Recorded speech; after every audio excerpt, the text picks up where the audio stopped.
Good morning class. अभी तक हम अपने चैप्टर राष्ट्रीय एकीकरण के लिए शिक्षा इस विषय पर राष्ट्रीय एकीकरण क्या है, राष्ट्रीय एकीकरण के संप्रत्यय, राष्ट्रीय एकीकरण की भावनात्मक बाधाएं और राष्ट्र द्वारा भावनात्मक स्वतंत्रता के बाद किस प्रकार से कार्य किया गया, राष्ट्रीय एकीकरण में क्या क्या बाधाएं रहे, इन विषय पर हमने अध्ययन किया। अब हम राष्ट्रीय एकीकरण में सहायक शक्तियाँ, हमारा टॉपिक है राष्ट्रीय एकीकरण में सहायक शक्तियाँ। हमारे संविधान निर्माता देश के तत्कालीन विघटनकारी शक्तियों के प्रति भली भांति लक्ष्य थे, इसलिए उन्हें संविधान का कतिपय आदर्शों और सिद्धांतों का समावेश किया।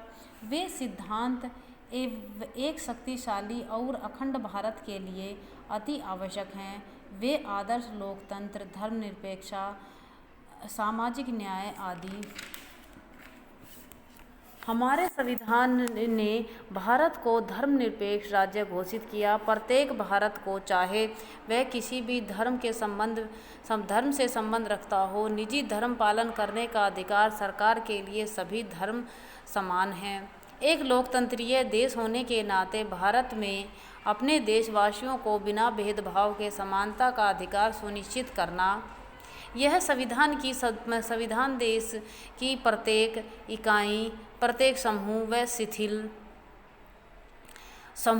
व व्यक्ति के विकास के लिए पूर्ण अवसर प्रदान करता है। यह जातीय भेदभाव को अनुमति नहीं देता।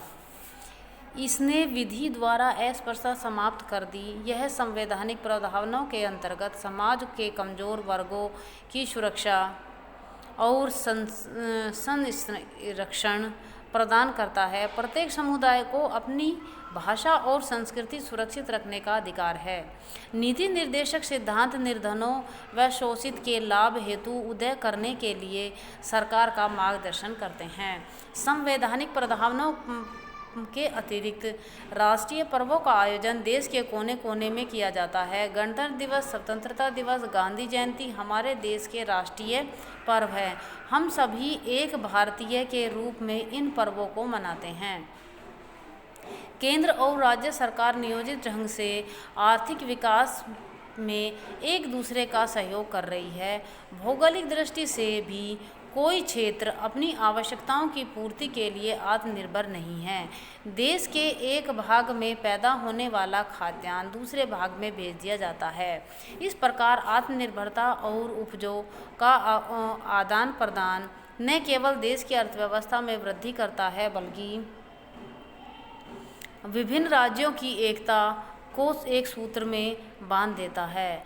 हमारे राष्ट्रीय प्रतीक, हमारा राष्ट्रीय ध्वज, राष्ट्रीय गीत, राष्ट्रीय चिन्ह हमारी एकता की शक्तियाँ हैं। नेक्स्ट हमारा पॉइंट है राष्ट्रीय एकीकरण को बढ़ाने में अध्यापकों की भूमिकाएं। राष्ट्रीय एकीकरण लाने के लिए आवश्यक है कि शिक्षक राष्ट्र के नागरिकों में राष्ट्र के प्रति भावनात्मक एकता लाने का प्रयास करें। जब तक उनमें राष्ट्रभक्ति की सेवा की भावना नहीं होगी, राष्ट्रीय एकीकरण के लिए प्रयत्नशील नहीं होंगे। शिक्षा इस दिशा में बहुत उपयोगी सिद्ध हो सकती है। वह समाज में अध्यापक वर्ग एक ऐसा वर्ग है जो इस भावना को शिक्षा के माध्यम से जागृत कर सकता है। वह देश के भावी नागरिकों में देश प्रेम की भावना विकसित कर उन्हें उत्तम नागरिक बना सकता है।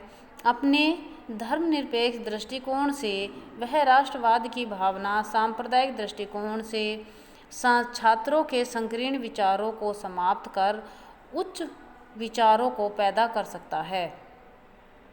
छात्र समुदाय में किसी गुट से संबंध नहीं रखता।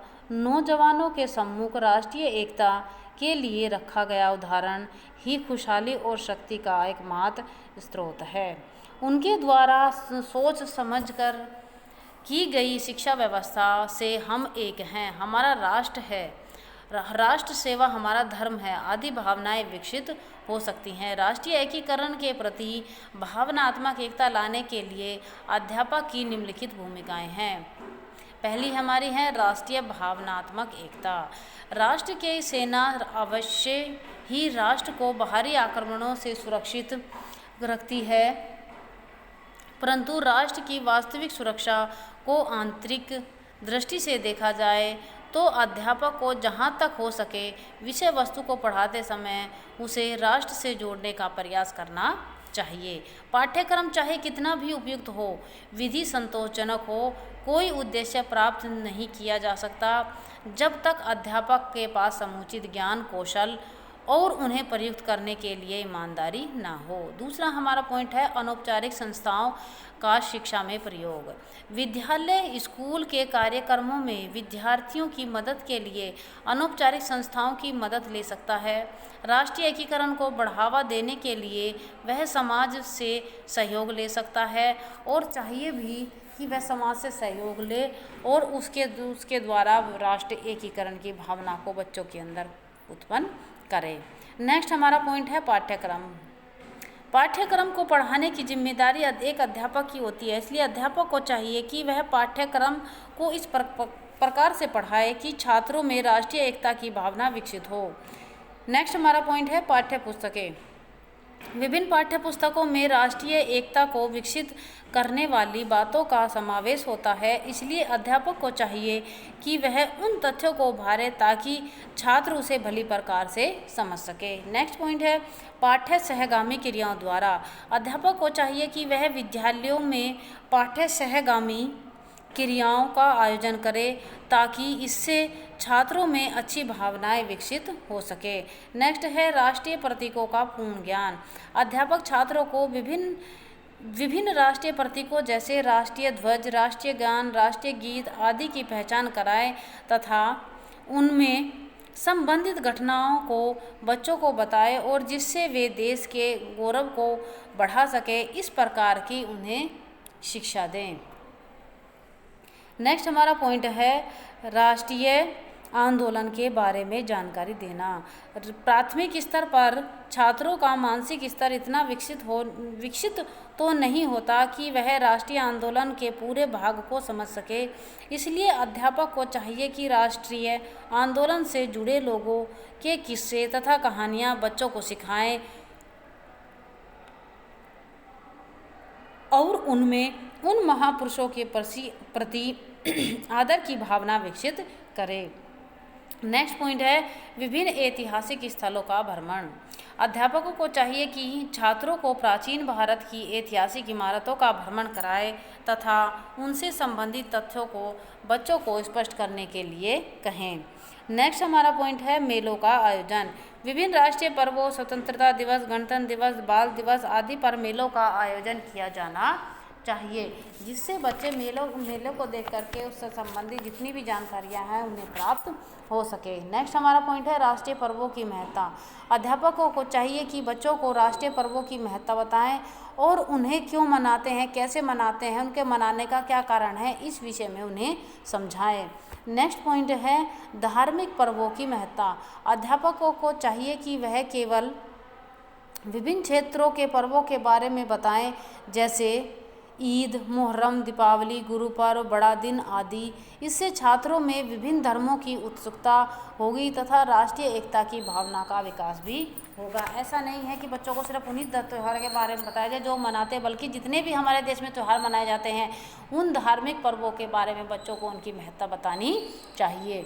नेक्स्ट पॉइंट हमारा है विद्यालय में विभिन्न समारोह का आयोजन। अध्यापक को चाहिए कि विभिन्न समारोह का आयोजन द्वारा विद्यालय में ही किए जाने चाहिए, जिससे विद्यार्थी एक दूसरे के निकट आए और एक दूसरे को समझ सके और उनकी भावनाओं की कदर कर सके। नेक्स्ट पॉइंट है वाद विवाद व क्विज प्रतियोगिताएं का आयोजित करके भी एक अध्यापक अपने छात्रों को राष्ट्रीय एकता की भावना का विकास कर सकता है।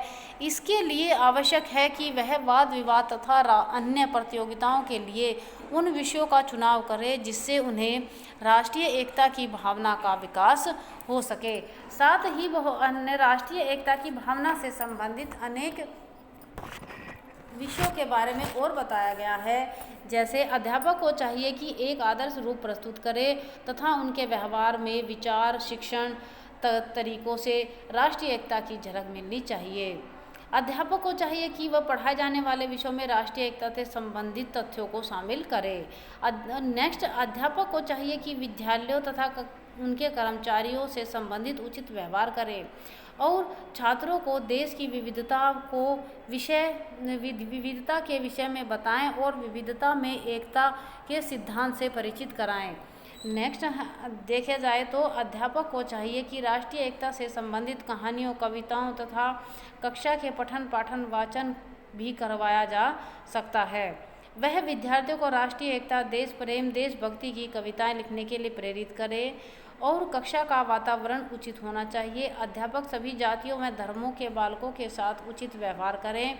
छात्रों के साथ जाति, धर्म, लिंग किसी भी प्रकार का भेदभाव नहीं किया जाना चाहिए। छात्रों को राष्ट्रीय चिन्हों, प्रतीकों, राष्ट्रीय गान, राष्ट्रीय गीत, तिरंगा, झंडा आदि से परिचित कराया जाना चाहिए। छात्रों के साथ मिलकर विद्यालय में राष्ट्रीय त्योहारों 15 अगस्त, 26 जनवरी आदि मनाते रहना चाहिए और उनसे संबंधित वीर गाथाएं भी सुनती रहनी चाहिए। उन्हें शहीदों तथा महापुरुषों के लिए विशेष जानकारी दी जानी चाहिए। यदि एक अध्यापक किसी बात में स्वयं विश्वास रखता है तभी वह इस योग्य होता है कि वह अपने छात्रों में इस प्रकार की भावना का विकास करे।